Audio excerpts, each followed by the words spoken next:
When most people hear the name Martin Luther King Jr., they think of one moment, one speech, one line about a dream.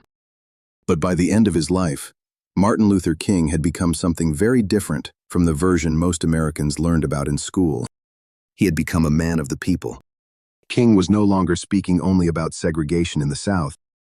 He was speaking about poverty across the entire country, workers struggling to survive on their wages, families living in neighborhoods the nation preferred not to see. And he began arguing that the problems facing the United States were not separate. Racism, poverty, war. King believed they were all connected. In 1967, King delivered one of the most controversial speeches of his life. It was called Beyond Vietnam, A Time to Break Silence. In that speech, King openly condemned the Vietnam War. He warned that America was spending billions on war overseas while ignoring suffering at home. And in one of the most shocking lines of his career, he said the United States had become the greatest purveyor of violence in the world today. The backlash was immediate. Major newspapers attacked him. Political allies distanced themselves. Even some civil rights leaders warned he had gone too far. But King did not retreat. Instead, he began organizing something even larger, a national movement aimed at confronting poverty itself. It became known as the Poor People's Campaign. The goal was to bring thousands of poor Americans, Black, white, Latino, and Native, to Washington. Not simply to march, but to demand jobs, housing, and economic justice. King believed the country needed what he called a radical redistribution of economic and political power. By the late 1960s, King was also questioning something deeper about American society. The writer James Baldwin once asked a haunting question: what advantage is it to be integrated into a burning house? King began expressing a similar concern.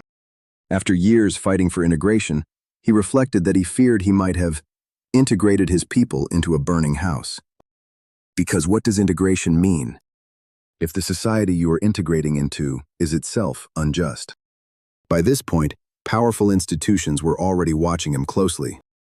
Just 2 days after King delivered his famous "I Have a Dream" speech, an internal FBI memo circulated within the government. It was written by William C. Sullivan, one of the agency's top intelligence officials. In that memo, he warned, "We must mark him now as the most dangerous Negro of the future in this nation from the standpoint of communism, the Negro, and national security." The FBI soon launched extensive surveillance of King. His phones were wiretapped, his movements monitored. Agents attempted to collect information that could damage his reputation. To some inside the government, Martin Luther King was no longer just a civil rights leader. He was becoming a national political threat. Because King was beginning to unite movements that rarely moved together. Civil rights activists, anti-war protesters, poor communities across racial lines.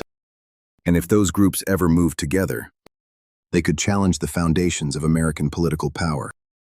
But before that movement could fully take shape, something happened. In April 1968, King traveled to Memphis, Tennessee. Sanitation workers there, Black laborers working under brutal conditions, had gone on strike. King went to support them.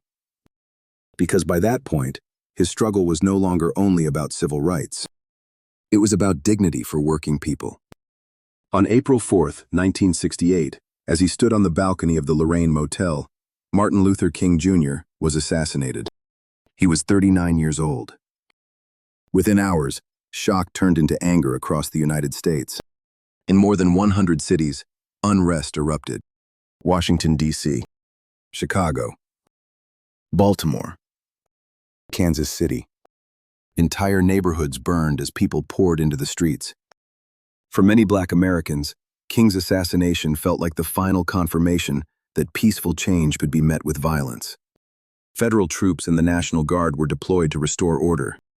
By the time the unrest ended, dozens had been killed and thousands arrested.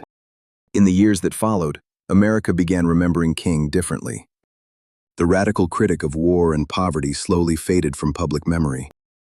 In his place emerged a safer version, the king of one speech, one dream, One moment. But the king who died in Memphis was something far more challenging. A man questioning not just segregation, but the deeper systems shaping American life. And that version of Martin Luther King is the one history is still learning how to confront.